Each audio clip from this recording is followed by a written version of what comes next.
2026 সালের মে মাসের তথ্য অনুযায়ী বাংলাদেশে পর্যাপ্ত পরিমাণে হামের টিকা না থাকা এবং এর ফলে সৃষ্ট প্রাদুর্ভাবের পেছনে বেশ কিছু কারণ চিহ্নিত করা হয়েছে। এর মধ্যে প্রধান কারণগুলো হলো টিকা সংগ্রহ ও আমদানিতে বিলম্ব। ডক্টর ইউনূস নেতৃত্বাধীন অন্তর্বর্তী সরকারের আমলে টিকা সংগ্রহের পদ্ধতি এবং অর্থায়নের উৎস পরিবর্তনের প্রচেষ্টার কারণে টিকা আমদানিতে জটিলতা ও দীর্ঘসূত্রিতা তৈরি হয়েছিল, যার ফলে টিকা সংকট দেখা দেয়। ভুল নীতি ও প্রশাসনিক গাফিলতি, স্বাস্থ্য খাতের অব্যবস্থাপনা এবং আগের সফল টিকাদান কর্মসূচি পরিচালনায় বিঘ্ন ঘটার কারণে টিকার ঘাটতি তৈরি হয়েছে, যা বিশ্ব স্বাস্থ্য সংস্থা হামের প্রাদুর্ভাবের একটি অন্যতম কারণ হিসেবে উল্লেখ করেছে। টিকার হার কমে যাওয়া।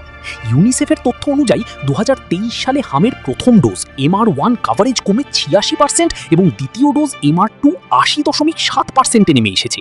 হার্ড ইমিউনিটি বা যৌথ রোগ প্রতিরোধ ক্ষমতা অর্জনের জন্য 95% শিশু টিকাপ্রাপ্ত হওয়া প্রয়োজন, যা অর্জিত না হওয়ায় প্রায় 10 থেকে 20 মিলিয়ন শিশু ঝুঁকির মুখে পড়েছে। কার্যকর পদক্ষেপের অভাব।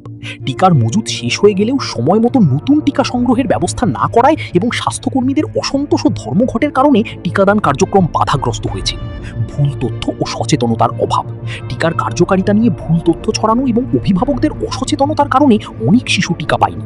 সীমান্তবর্তী এলাকায় ঝুঁকি। ভারত ও মিয়ানমারের সাথে দীর্ঘ সীমান্ত থাকায় এবং ওইসব অঞ্চলে হামের প্রাদুর্ভাব থাকায় সীমান্তবর্তী জেলাগুলোতে যেমন যশোর এবং চাঁপাইনবাবগঞ্জ সংক্রমণ দ্রুত ছড়িয়ে পড়েছে।